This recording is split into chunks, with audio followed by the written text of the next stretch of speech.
नमस्कार, मैं आशा शर्मा, फाउंडर आशा फाउंडेशन। 4 फरवरी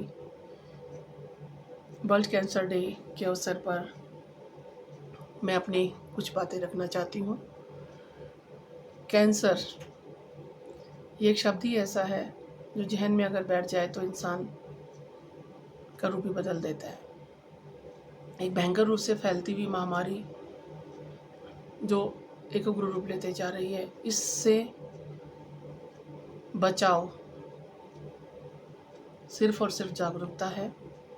इस बीमारी की गिरफ्त में आने के बाद इंसान के ज़हन में सबसे पहले एक ही सवाल आता है कि क्या मैं इसमें बच पाऊँगा या बच पाऊँगी। आज के इस परिवेश के अंदर अगर हम बात करते तो हमसे कोई भी मिलने वाले हर दूसरे तीसरे पर्सन से हम ये बात सुन लेते हैं कि मेरा फलां रिश्तेदार या मेरा फैमिली मेम्बर को ये वाला कैंसर हो गया है। कैंसर कितने तरीके के कैंसर हैं, अनगिनत है।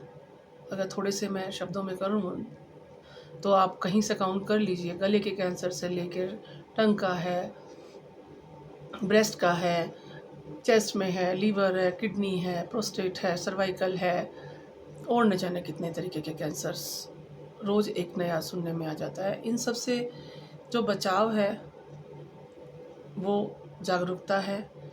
अगर किसी कारण से कोई अपना इस गिरफ्त में आ जाता है तो उसमें जो हमारा रोल रहता है वो ये है कि हम उसको हताश ना होने दें, उसको हम मोटिवेट करें, उसमें जीने की चाह भरें, उसको हमेशा मोरल सपोर्ट दें ताकि वो इस जंग से जीत के बाहर आ सके।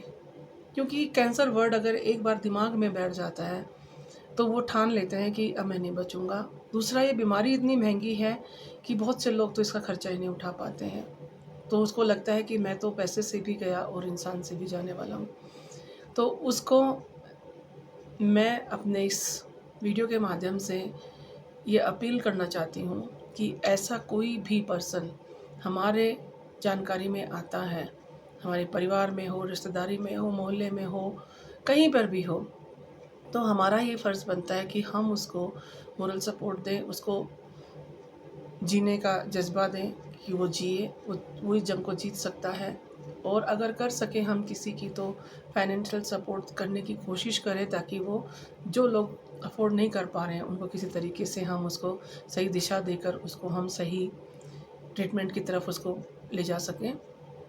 कैंसर की जो बीमारी है, बड़े दुर्भाग्य की बात है कि हमें 70 से 80% केसेस के अंदर पता ही लास्ट स्टेज में चलता है, 3rd या 4th स्टेज आ जाती है। तो उसके तहत हम तब तक हम उसकी गिरफ्त, उसकी जकड़ में आ चुके होते हैं। तो तब हमारा मनोबल गिर जाता है, तो उस मनोबल को ना गिरने दें। किसी भी अपने का जब हमें पता चलता है तो उसको हमेशा हिम्मत हौसला दें।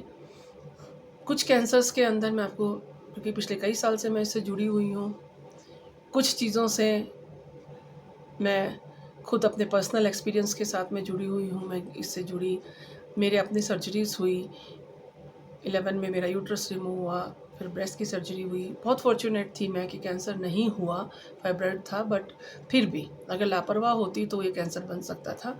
तो इसलिए लापरवाही ना करने, अपने जीवन के प्रति आप लापरवाह ना हो, ना ही किसी को होने दें। ब्रेस्ट कैंसर जैसे, इसका हम काफ़ी हद तक बचाव कर सकते हैं अगर हम जागरूक हैं। इसका हम एक स्वयं परीक्षण कर सकते हैं। मैं हमेशा गांव-गांव जाकर महिलाओं को इकट्ठा करके उनको यही बताती हूँ, स्कूलों में जाती हूँ, गर्ल्स को अवेयर करती हूँ कि आप स्वयं की जांच स्वयं कर सकते हैं। जैसे कि आपको, आप अपने स्तन महीने में एक बार कोई भी निर्धारित कर लें, एक तारीख निर्धारित कर लें, उसके ऊपर आप देखें कि एक बार ब्रेस्ट, अपने दोनों स्तन को आप चेक करें कि कहीं उसके साइज़ में फ़र्क तो नहीं आ रहा है, कहीं निप्पल अंदर धँस रहा हो या बाहर की तरफ ज़्यादा फूल रहा हो, या उस पे कोई रैशेज़ हैं, या कोई उसमें लिक्विड जैसी कोई चीज़ निकल रही है, वो वाइट, येलो, रेड कुछ भी हो सकती है। आप अपनी पाम से उसको एक हल्के हाथ से थोड़ा-सा दबा के चेक करके देखिए कि कहीं कोई उसमें गाँठ तो नहीं है। वो अंडर आर्म्स की तरफ भी गाँठ हो सकती है, वो नेक पे पीछे बैक साइड में भी कोई हो सकती है।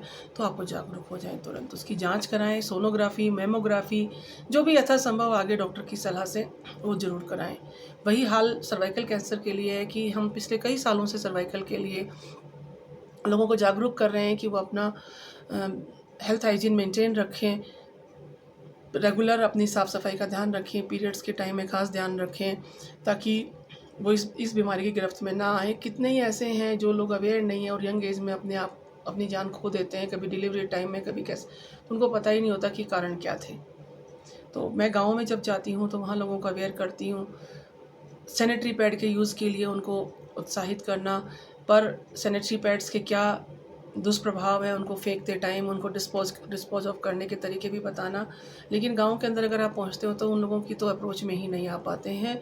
कितने ही स्टेट्स के मैं विलेजेस में गई हूँ, लोगों के संपर्क में आई हूँ, उन तक कोई चीज़ मुहैया नहीं हो पाती, वो कर नहीं पाते स्वयं के लिए। और एक औरत अपने ऊपर कभी भी खर्च करने से पहले अपने परिवार के बारे में सोचती है, तो उनको अवेयर करना, वो अपने लिए सजग रहें।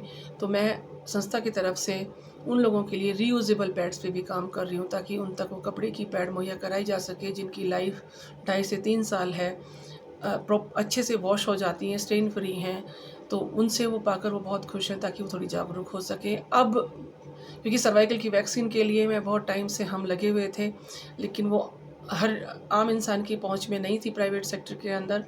लेकिन बेहद खुशी की बात है कि सरकार ने इसके प्रति बहुत बड़ा कदम उठाया है, बेहद सराहनीय है। मैं तहे दिल से सरकार का शुक्रिया अदा करना चाहती हूँ कि आज सर्वाइकल की वैक्सीन आम आदमी की अप्रोच में कर दी है।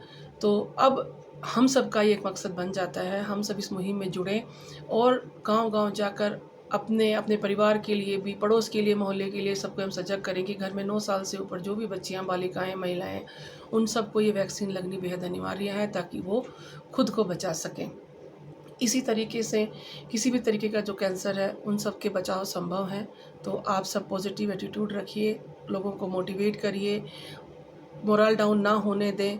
तो हमारा एक ही रोल बन जाता है सोसाइटी के प्रति कि हमें अपने आसपास, अपनी जानकारी में कभी भी कोई ऐसा कैंसर पेशेंट मिलता है तो उसको हम हताश ना होने दें, उसको हम उसके पास जाएं, रेगुलर बैठें, उसको मोटिवेट करें, उसमें जीने की चाह भरें और वो इस जंग को लड़ने के लिए उसको उत्साहित करें कि इसको आम बीमारी के तरीके से लेके चले और वो इससे जीत के बाहर आए।